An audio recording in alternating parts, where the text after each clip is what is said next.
Thank you so much for joining us for another edition of the Coach's Corner. My name is Marcus Salette, and we have been, this is day 3 of our four more for life campaign, and we are so glad that you have joined us. Our four more for life campaign, 30 days toward change, day 3. And for those of you that are listening live, thank you so very much. But also for those that listen on demand, whether it be on our regular station on SIBNtelevision.com or whether it be on our syndicated stations, Voicecast, Ustream, Blog Talk Radio, iTunes, even YouTube, we want to thank you very much. Don't forget to follow us on Twitter and on Facebook. Today is day 3. We want to talk about taking inventory.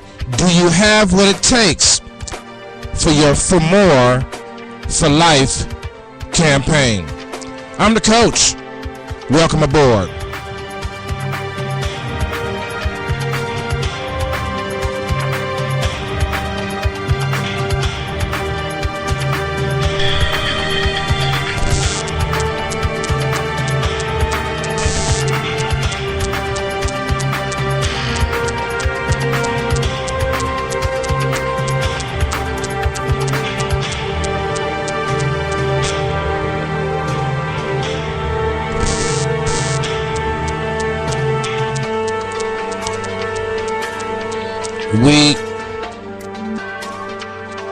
We are moving. I don't know what happened there. We are moving toward a consideration for change, because we know that 21 days forms a habit. 30 days we go over just a tad bit because of the new year, as we consider it coming in, or have considered it having come in already.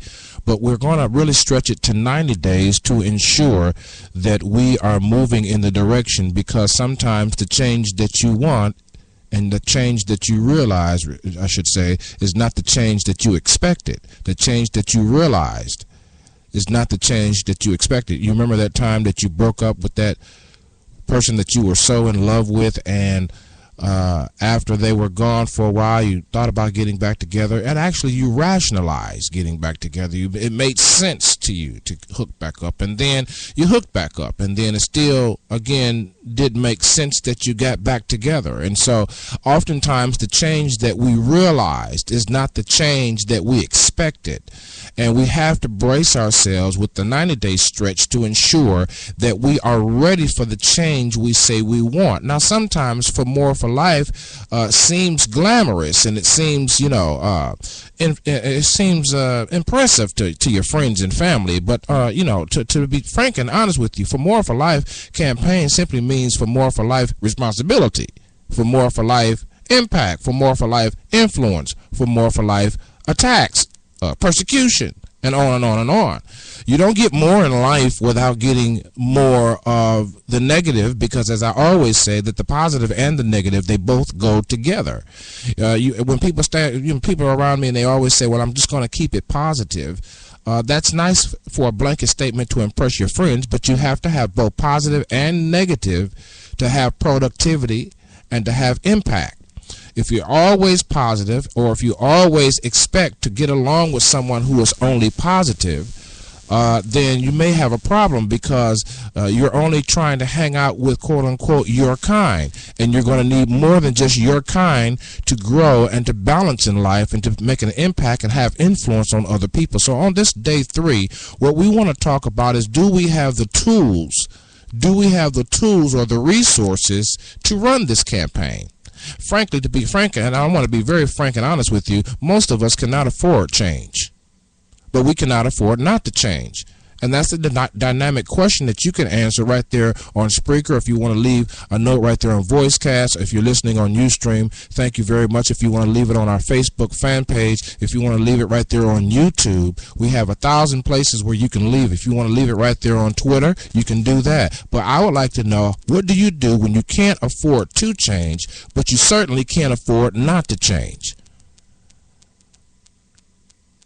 You can't afford to change, but you can definitely not afford not to change, or to have no change at all, and risk and risk your life running on default by imposed change from those around you. Impose change from friends who are always telling you about their sob stories. Impose change about those friends of yours that always want to impress you.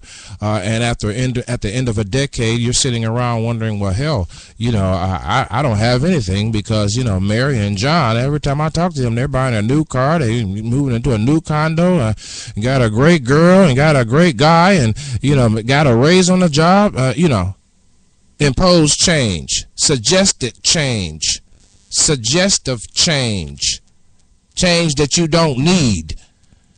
People telling you their sad stories every 5 minutes, dumping on you, blocking your change, stopping up your pipes for change. I felt something right there. If you don't change, would you can assess that you can't really afford it, and I'll talk about that in a minute, but then you can't really go without change, because if you go on default, you're going to have imposed change. So do you have change for $1? You see what I'm saying? You're caught in the thicket here. You're caught in the thicket here. It's either you're damned if you do, you're damned if you don't. But the fact of the matter is this, that we live in a changing environment from everything from the physical to the soulish and to the spiritual. We are agents of change, whether we want to accept it or not, and we can be agents of great change. We can be agents of directive change. We can be agents of change that helps us grow. Pause and think about it. Can you afford to change? Probably not. But then when you look at the base of your resources, you may change your answer. I change my answer all the time to yes, because I realize that if you allow culture to define what your resources should be, and if you allow friends and so-called acquaintances to define what your resources should be, which is, contacts and knowing who's who and being able to get your way, persuade people, and those things are well in their place. But there are deeper resources that you're going to need to win this campaign, because you can run a campaign, but you may not win it. And that's another thing that we may want to bring up even here and right now, is the fact that just because you run a campaign for More for Life doesn't mean you're going to win that campaign. But I can guarantee you and assure you that you will be better for having ran a campaign for More for Life than to have sat down and lived life on default, live life by default. Just because you decide that you're going to stop drinking don't mean you're going to win that campaign. But I believe that the efforts will send prints to your subconscious mind. There's a storm coming, and we can't continue as we are. But you got to replace something when you take something. I'll leave that right there. Okay, so for the More for Life campaign is launch. You have to decide to launch it. Then you launch it based on your affordability and based on, as we said on yesterday, your investigation. Is there anything embarrassing going to come out? Is there anything that's going to derail the campaign and send votes the other way? Is there anything that's going to take the campaign to a focus that we don't need to have? You ever tried that? You ever tried to change something specific in your life, and because you weren't honest with yourself, something else crept up? Got some English majors out there. Crept up that changed the entire focus of your change campaign, and you never really returned to the campaign that you initiated because you didn't vet. You didn't investigate. You weren't integral in the process. I've done it 1,000 times. I've done it 1,000 times. Why? Because we often think we're open to grow, but we're not. And that's why you're listening. That's why I'm on the microphone. That's why we have the Coach's Corner. That's why we have SIBN Radio. Because our job is to get you to the finish line, to confirm what you hear in your heart and heard in your head that you won't say out loud, so that you can summon, if you will, the angels to take those words of positivity, of truthfulness, of honesty, of integrity to the place where they can activate those words. Imagine with me, if you will. You have to listen to the podcast probably more than one time because I can go. I'm just keeping it real with you. This is my job. This is my job to get you to the finish line, and I can go. So just because you run this campaign, you know, I mean, we talked about on day 2, hey, have you been vetted? Or are your friends saying everything you want to hear? Have you been vetted? Or are you so in love with your girlfriend, your boyfriend, or your boyfriend and your girlfriend, or your husband and your wife, that you have not even thought about improving yourself consciously, let alone being challenged by the other one to improve yourself and not flatline in the relationship?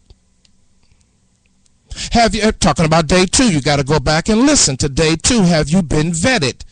Or is everybody saying everything you want to hear?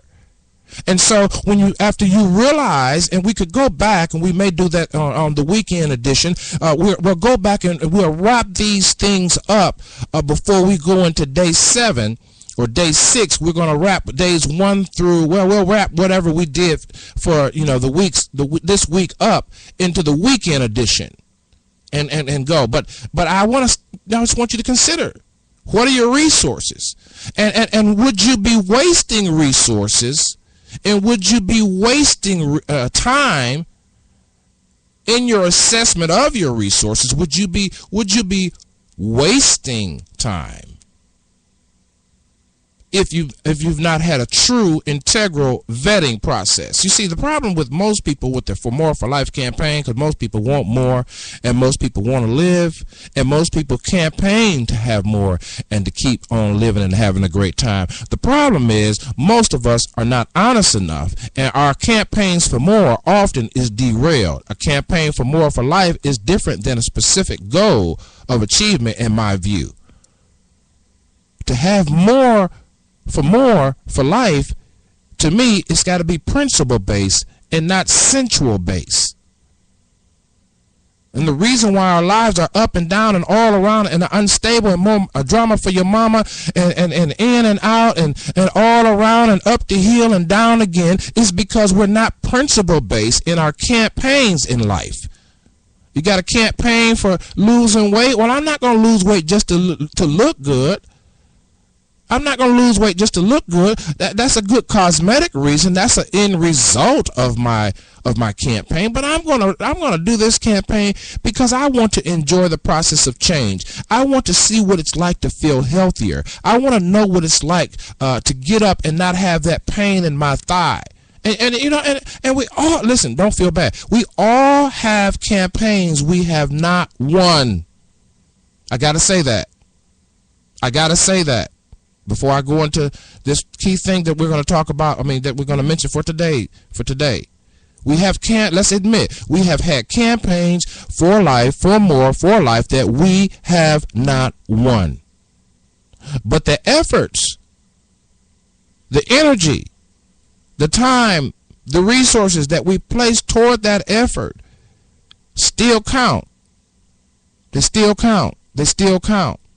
You got a campaign. If you got For More for Life campaign to get married, for instance, to get married, to fall in love.